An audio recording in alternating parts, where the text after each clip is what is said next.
Hi, everyone. Today I'm going to walk you through your theater production jobs, day number 3 assignment. Today we are going to be talking about the lighting designer. Excuse me, I'm so sorry. Yeah, so let's get to it. So you're going to see when you open your assignment, we're continuing to work on TEAC 5C, which is to identify the production elements of theater, film, television, and other media. So we're looking at the different, in this unit, we're looking at the different backstage or technical, focusing on the more technical parts of theater. Today we're going to look at lighting design. So you're going to begin by entering your email, your last name, comma, your first name, and then your theater class period, and then you'll go ahead and hit next. You're going to see on the warm-up page, I have a song for you to stretch to, as well as the examples of the stretches we do during class.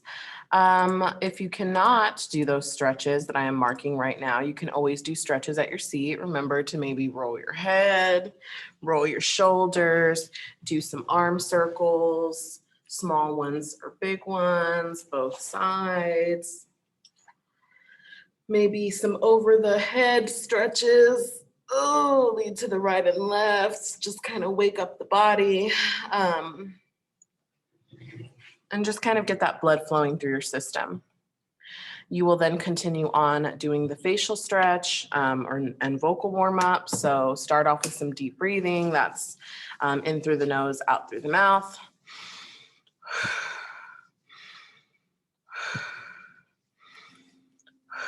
I recommend at least 3 to 5 of those deep breaths, and then a jaw massage. So you're going to focus on this lower part of your jaw here.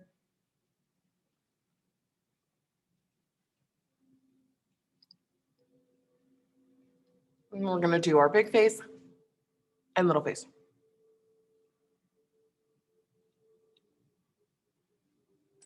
And then you'll finish up with some tongue twisters. You can choose any of the ones that are here on the slides provided for you, or you can say any other ones that you might know or that you might remember us doing in our live sessions. I'm gonna do the ones on this slide: rubber baby buggy bumpers, rubber baby buggy bumpers, rubber baby buggy bumpers, unique New York, you know you need unique New York.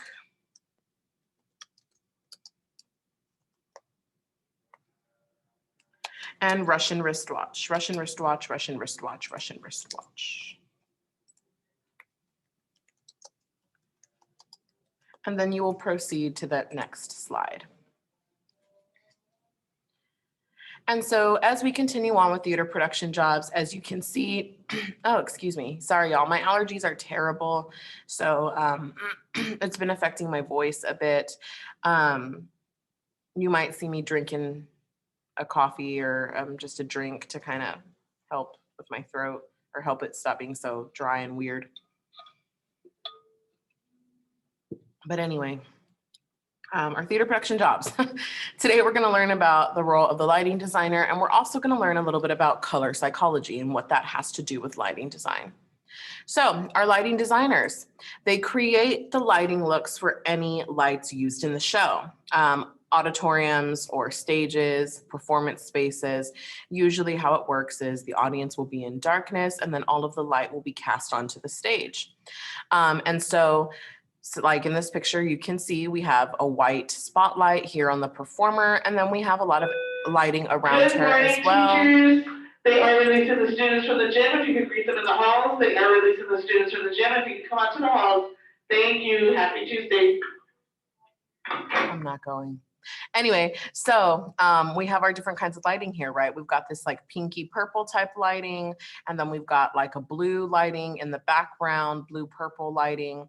And so basically, a lot of times lighting designers will use not only the like white light that we all know and are used to in our daily lives, but they will also use color. And so that's where the color theory part comes in. They study and use both color theory and color psychology in order to select lighting that fits the mood or the tone of the scene.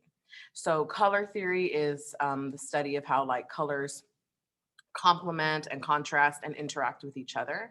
And then color psychology is, how do those colors affect us mentally as humans? What do they make us think of? How do they make us feel? What feeling do they evoke in us? And so that's all part of creating the overall feel for the show, the general picture, and really taking the audience into the world of the play. And so again, similar to our costume designer, the lighting designer will come up with the plans for how the lights should look, what kind of lights should be used, those kind of things, what kind of effects they're going for, that kind of stuff. And then they have extra help of a rigging crew, the master electrician, and the light board operator. So the rigging crew is the crew that will help to hang and focus the lights. They'll make sure the lights are positioned in the right place and hung up in a safe way. The master electrician will make sure that everything is wired correctly and that proper wattage is used so that we don't have any like short circuiting, lights not working, those kind of things. And then the light board operator is going to be the person who actually changes the lights, changes their intensity, how bright they are, turns them on and off during the show, changes the lights from one scene to the next. That'll be your light board operator. And so you have your questions here to answer. And then we're going to talk a little bit about the color psychology. So color psychology, what it is, it's the effects that colors have on our brain, as well as the meanings that we give to certain colors. And so we have a little chart here. If you want to look, maybe look for your favorite color. If it's not on here, pick your favorite color out of all of these. And we can learn a little bit about what it means. My favorite colors out of these would either be pink or black. So pink, compassion, sincerity, sophistication, sweetness. It's a very girly, quote unquote, color. Black, formality, dramatic, sophistication, security. And so we attribute all these meanings to these different colors. These are kind of the feelings or what we associate those colors with, what they represent to us in our mind, even if we don't really think about it that much. And so you'll tell me, choose your favorite color out of here. Tell me what it means. And so this color theory, or not color theory, but color psychology is all around us all of the time. Businesses and companies use color psychology on us all the time in their logos in order to appeal to us, the consumers, the viewers. And so we have our colors, and again, we have some meanings here of what we attribute to that color. And then for each one, we have the different brands. These are just different companies. They can be television companies, food companies, just different businesses that you have different logos that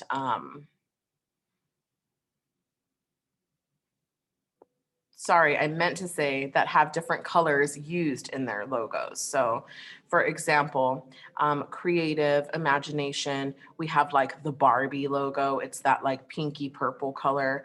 And I think that's a great match for the company because Barbie, I mean, it's for small children. Barbie is like kind of like the doll that can be anything she wants, right? She has a bunch of different jobs. There's like astronaut Barbie, teacher Barbie, veterinarian Barbie, right? And it's all about, you know, getting kids to use their imagination and be creative with when they're playing. And so that's a great choice for that color. Taco Bell is kind of known for being a fast food company that's kind of outside of the box, right? A lot of times we think of fast food stores as like burger chains or burger places. Taco Bell is kind of a little bit different than that, as it's a taco place, right? So that's a bit more on the creative side of things. We have red in this case, representing excitement, youthfulness, boldness. We have that Nintendo logo, that iconic Nintendo logo. Netflix, always new shows, always new content. It is something that's very exciting for a lot of us. Target, it's very big and bold. Since now we don't even see the words Target, all you need to do is see like boom, the bullseye, and we know that that's Target. It's very bold. And so as you can see, you can go through and you can probably go through each color and find a logo that you recognize from somewhere. And so you'll list 2 or 3 of the companies that you recognize. And these are associations that we really don't even think about. Like even look at this peaceful one, growth or health. We have all of these like health or food-based stores. So we have like Whole Foods here, Tropicana, that's like a juice company. We have Starbucks. These are like that sell like a lot of morning type foods, coffee, those kind of things. And so it's interesting to see kind of the association of like what the company is and then what the words are that represent it, right? Even here we have communication and computer companies. These are companies that as humans, we need to feel like we can trust them, right? Because they're doing important work. NASA, Pfizer, which makes our shots, our vaccines that we have been using for the coronavirus. HP, that's another computer company, right? AT&T, the little world thing, right? Trust, dependability, strength. These are companies that we need to be able to depend on. And Lowe's, building, right? When you're building something, you want it to be structurally safe and sound. And so we have a blue logo representing that. It's very interesting. And so the last thing you'll do today is you are going to watch a short video where a lighting designer talks about her work on Warhorse. And so Warhorse is a show, of course, has to do with horses here in the picture. You can clearly see that. And they're going to talk about a little bit about how lights affect those different areas. Then you will answer your exit ticket question, which is if you were making a lighting design based on yourself or your personality, what 3 colors would you use? Once you're done, you will click submit. And then that's it, you're done for the day. This is Ms. Jones. I hope you found this video helpful. Makeup test for our STAR and EOC. Just a reminder that today. All right, sorry that interruption, y'all. I was just wrapping up the video and they interrupted with their 15 minutes of announcements. So I'm sorry. But as I was saying right before I paused this video, I hope you found it helpful. I hope you enjoyed learning about lighting design and color psychology. If you need help, remember you can always reach out to me on Google Classroom comments, Remind text message, or by popping in on our live sessions during the day. All right, well, that's it for today, everyone. Remember, today is a great day. You are in control of you, and every day is a great day to try your best. I'll see you all in the next video. Bye.